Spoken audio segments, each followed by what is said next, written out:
you need to meet with your customers. Yep. That is the one thing out of all of these other things that will differentiate you from your competition.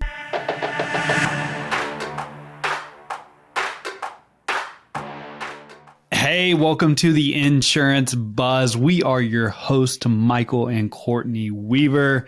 I've got a question for you. Are you tired of losing customers out the back door? Are you tired of having a high customer turnover, a high lapse can? That's what we're talking about today. Ooh, let's get into it. Ooh is right. Ooh. Now, before we get into it, I have a favor to ask. If you have not subscribed to the Insurance Buzz, press pause right now and please subscribe. It would mean the absolute world to us. Yeah. We have so much fun creating valuable content for you. So the more feedback that you can give, the more that you subscribe and follow and leave reviews, that just lets us know that we're not just talking to nobody. Ourselves. Talking to ourselves. We're talking to you. We want to make sure that we are showing up and bringing you incredible content, valuable information that you can implement today. We want you to take action on it. And that's what we're going to be talking about today. Something that you can implement that really will increase your bottom dollar. You work so hard to bring these customers in, the prospecting, the acquisition, learning the word tracks, overcoming objections, to just see them go out the back door. So what we're going to talk about today is really how to create customers for the long haul, not just every 6 months you're having to recycle these, new customers, prospect more, dump more money into marketing. These are lifelong customers that you can build your book of business with. Yeah, I actually was just reading an article and it said that in a residual based business, that if you can really focus on client retention, it will add 10% to your bottom line. 10%.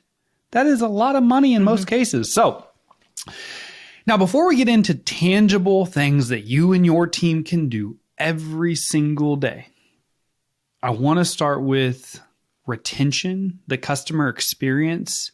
It starts with the sales conversation. How you acquire business is how the business leaves you. So if you are focused on transactional sales, get the customer in, get the customer out. Don't focus on education. Don't focus on value-based. Don't focus on relationship-based conversations. And you're just hoping that you have the lowest price, you are going to have an extremely high lapse can. You are going to have high client turnover. You're going to bring customers in. They're going to go right out the back door in just a few months. So that's where it starts. And I don't want to skip that because we can give you all the best client retention tactics, tools, ideas.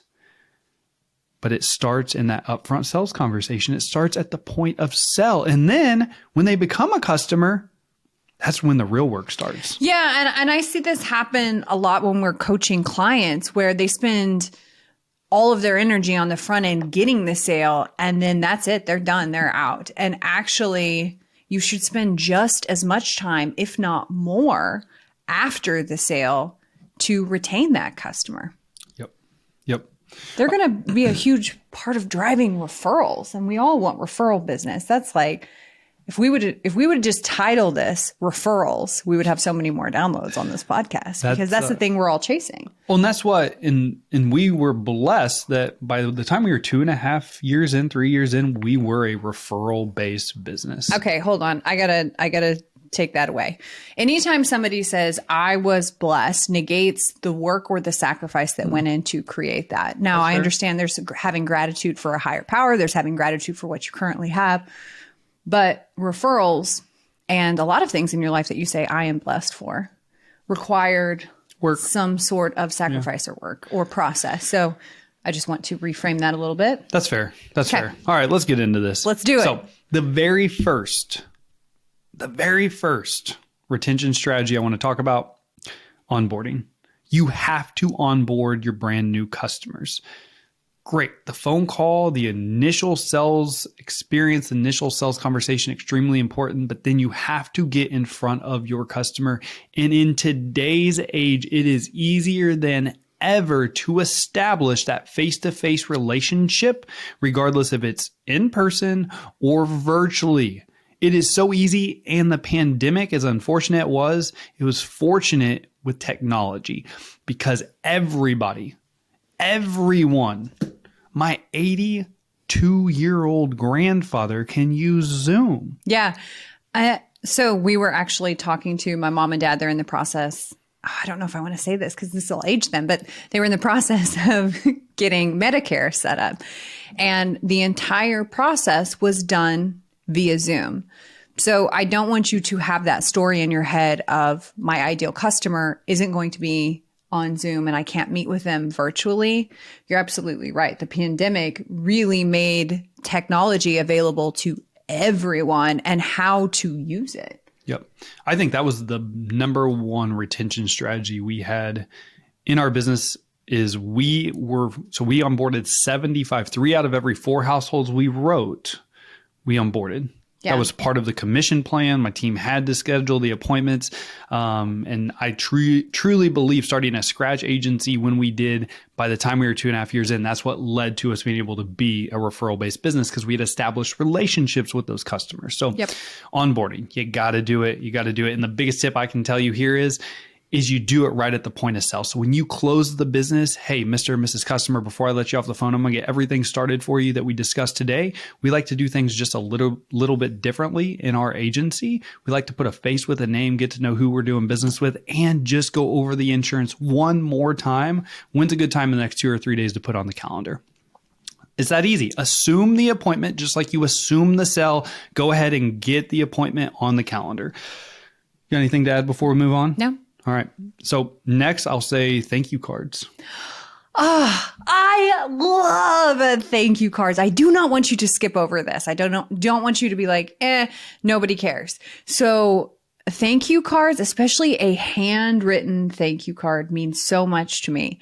I actually, when was this? Like 2 or 3 weeks ago, we had our groceries delivered Instacart. And in the bag of our groceries was a handwritten thank you card from our driver. It blew me away so much that I left her a review and I increased her tip. I'm like, this is insane because it's the little things that you think don't matter, but those are the things that really count because it makes you more than just a number to your insurance agent. Like you actually care. You wrote me a handwritten thank you card. So I'm just driving that point home because they mean so much. It's an automatic way to differentiate yourself, to automatically add value to that relationship right off the get-go. So the strategy I recommend is right when you close the business, you write the thank you card, get it in the mail. You have a 5-month follow-up pin for the thank you card. You have an 11-month pin for the follow-up card, and then every 6 months after that. So you are touching base with customers on every renewal with a handwritten thank you card before they get their renewal in the mail. So that if the rate does go up, which in the market we are in today, the environment, rates are continuously going up.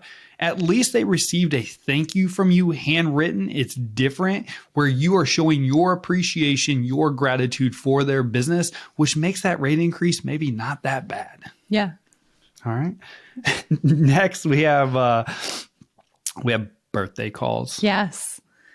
All right. Birthday calls. So the birthday calls was one of my favorite things to do as an agent. We got amazing feedback. I can't tell you how many times we would hear, wow, you're the only person that has called me today. Mm-hmm. And then fast forward a few years after we'd been doing it, they would literally answer the phone and be like, I've been waiting for your phone call.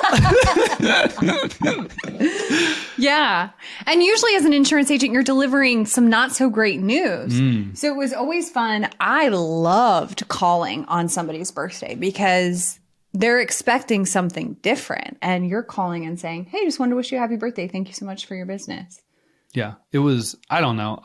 I always enjoyed them. They were a lot of fun. They were always great conversations. I'll lead with annual appointments next. So annual appointments, getting in front of your customers again on an annual basis, going over their policies, making sure their discounts are up to date, catching up with them, because just like your life changes, their life changes. I know I'm not telling you anything you don't already know, but this is a critical point, because at least you're trying to set the appointment. Even if they tell you no, you have on notes in case something happens. Hey, I reached out to you. So not only is this a great retention strategy, this is a great CYA. Cover your ass, man. Like let's do this. Yeah. So you can have notes in the system. That's right. I'm going to go with claims. Oh my gosh. The reason why everyone has insurance. Yeah. Claims calls. When it counts. So I know we're going fast and furious through this, but claims calls. One of the best things that we did, and something that we got amazing feedback for throughout our entire career, was we had a claims strategy. We actually had a claims point of contact in our agency, to where on a weekly basis, the individual would follow up with every customer that had an open claim, just via text message saying, hey, just wanted to check in, wanted to make sure the claim was going smoothly. Do you need anything from us? Are you happy with the way everything is going? So you do this throughout the whole claim. You make sure, hey, they're happy. It's progressing smoothly. All is good. So then at the end of the claim, you have an easy referral ask. Hey, I know the claim just went extremely smooth for you. You seem extremely happy. Who do you know that I could help out? A really easy way to go into that referral ask.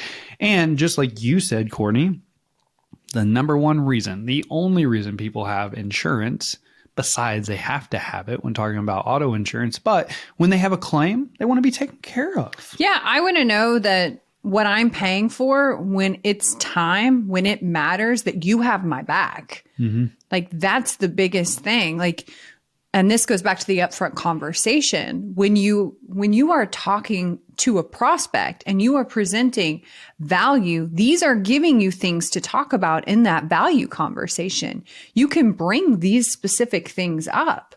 Like, we meet with our customers every single year. We have a dedicated claims specialist in our office who will follow up with you on a weekly basis, just to make sure that you don't have any questions, that we're in the know of what's going on. If you have any concerns, that we're right there.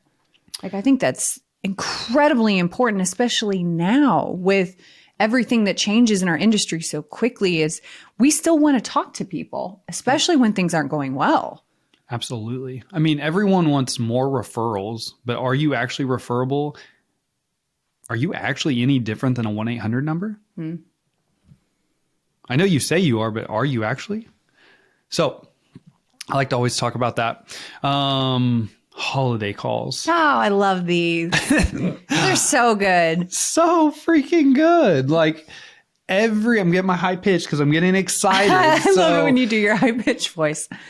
So every year before Christmas, we would make calls just to say, thank you so much for your business. We appreciate you. We just wanted to wish you a Merry Christmas, Happy New Year's. Need anything from us? Let us know. Yeah. Enjoy your holiday. Yeah. If there's anything that we can do. That was also too, I mean, in our office, we gave off our team in between Christmas and New Year. So it was also a heads up on, this is what we're going to be doing to maintain that great customer service. Just like you are going to be spending time with your family, our team is going to be spending time with theirs. If there's anything that you need, please don't hesitate to reach out to me directly, or know that during this holiday season, that's what we're going to be doing. Yeah. So not only does this work so customers love these calls, but not only does it work really well from a retention standpoint, it also drives business. You're calling your entire book of business to wish them happy holidays, whatever you want to say. Every single year, we would generate an additional 20 to 30 policies in the month of December just because of these calls. So really, really, really good there. Production, retention, great. Customer appreciation barbecue. Everything that you say, I'm just going to say, I love that. Yeah, because it was awesome. Because it was a really great way to connect with people that you don't see all the time. And the barbecue was, it was just so much fun. It was a great time of year. It was a way to put a face with the name. And it was also something, when we were leading up to the barbecue and we were writing new business, we would invite them right away. And if they had been around, I mean, it was an expectation. They knew it was coming. They knew they were going to get their calendars. They knew they were going to get some swag. But it was also a way, I don't know how many times I would go back and you would be back in your office submitting policies because people are coming up to the barbecue and going, oh, hey, by the way, we got a new vehicle. Or they would bring their new vehicle and say, hey, look at this. Look at my new toy. Look what I have. Or, hey, I've been meaning to get a hold of you anyways. Let me grab a burger. Let's go back. I have some questions on this. Yep. I mean, it happened. You would start cooking and you would make it maybe half the time.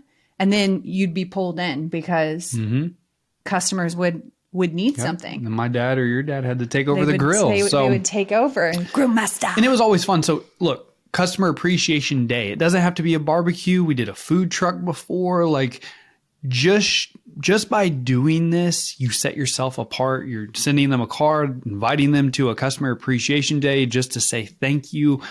It was one thing that we loved because we loved establishing relationships with our customers. It was something that we did and the community would get involved as well. So it was a lot of fun. We would invite local businesses as well. So this is also a way to like cross-pollinate your network. So if you have local businesses in your area that you're wanting to really develop a relationship with, you can invite them to your customer barbecue. So not only is it a way to connect with them, but it also doesn't just tell them what your customer service looks like when you're meeting them, it shows them. Like I am a person who shows what I do. Instead of me just saying, I have amazing customer service, why don't you come to the barbecue? Connect, experience it yourself. Yeah, let me buy you lunch essentially, and see what we do here, what we do for our customers, and if that's a fit, we'd love to work with you. We'd love for your customers to be a part of this as well. Yeah, barbecues were awesome. Customer Appreciation Days were great. It's not just because we're in Kansas City either. I mean, like, but could be. I'm pretty good at what I do on the smoker. So there are so many ways I could take that in for free. Let's move on to social media. The last thing that I want to touch base on, social media. We added customers as friends on Facebook. I still think Facebook's the best platform for insurance professionals. And I believe it was the best thing I've said this about a lot of things. I believe but by adding them as a friend on Facebook, you could keep up with their life. They could keep up with you. So they could actually develop a relationship with you to where not only are you their insurance advisor, their professional, but they start to view you as an individual, as a family man. They start to see, well, family man for me. All right. Family, whatever. So, it was just so powerful because you could establish a deep relationship with the customer without really even having to go spend much time. You're just doing your thing you're already doing on social media, and they start to know you, like you, trust you, fall in love with you, get to know you. It was amazing, the feedback that we got from it.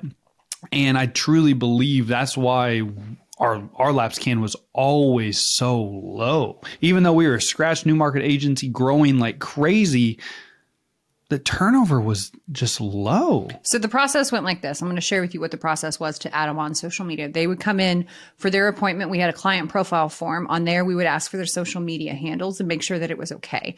We would friend them right there when they were in the office. We would ask them to like our business page and leave us a 5-star rating and review there, and also leave us a 5-star rating and review on Google. And then we would in turn both be Facebook friends so we could keep up with each other. We would also, after the appointment, send them a thank you via message. So Facebook message, thank you so much for your business. If there's anything that you need, please don't hesitate to reach out. So they can not only contact us all of the multitude of ways that you already have available, but now they can also shoot you a DM. And we would write a lot of policies where people were like, oh, yeah, she's in her stories. She's talking about life insurance. I forgot. I was going to ask her a question. Yep. Hey, are you available? I need to come in and I have a few questions.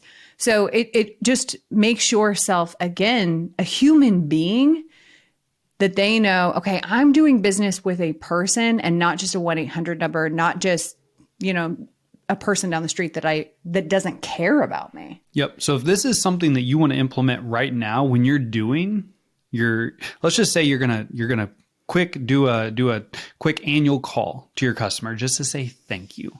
On that phone call, all you have to do is say, hey, we're trying to keep up with our customers a lot more than we have in the past. I'd love to just add you as a friend on Facebook. I've got you pulled up. Is that okay? Yeah. Like, bam, right there. That's the introduction you're asking. And then there's so many good things that come from that. So, I mean, I know we give a lot of strategies, and I want you to pick the ones that would work best for you, because there's a lot of people who are like, I don't want to do the social media thing. There's other people who are like, barbecue community event, not for me, whatever that looks like. Yeah. If I had to pick one, hands down, over and over, the one that I would say, this is the one that you should always pick, it would be the onboarding appointment. Amen. 100% fire emojis going everywhere. You need to meet with your customers. Yep. That is the one thing out of all of these other things that will differentiate you from your competition, is you taking the time to actually sit down either face-to-face or virtually and answer the questions that they have and really get to know them. That nothing beats that. Out of all of these, that's the one where it's like, you're hearing my problem and you're going to solve it. Gosh dang. Yeah, I love this. Onboarding, and then I'd follow that up with the annual appointments, like meeting with your customers, because also in that survey I told you about, or not survey, but the statistics I told about earlier about the retention at 10%, 70% of customers say they leave because of poor customer service. So if you have no relationship established with this customer, they don't view you as a friend, they've never seen your face, they're going to go right out the back door, right when something happens. Maybe your fault, maybe the company's fault, don't know. You don't have a relationship established. They don't care. They're gone. So establish relationships with your customers. If you enjoyed this episode like we did, if you thought it was amazing, we just kept saying, this is amazing. I love that. Do us a favor, leave us a 5-star rating and review. We practice what we preach. We want to make sure and show up and provide the best value that we can here on the Insurance Buzz. And let us know if you implement one of these and you see success. We would love to hear about that. Again, if you pick nothing else, pick the onboarding appointment. Make sure you show up for your customers just like you would want any business professional to show up for you. Absolutely. So as always, time is the most valuable and important asset that we all have. We appreciate you spending time with us today. Go out and make it great.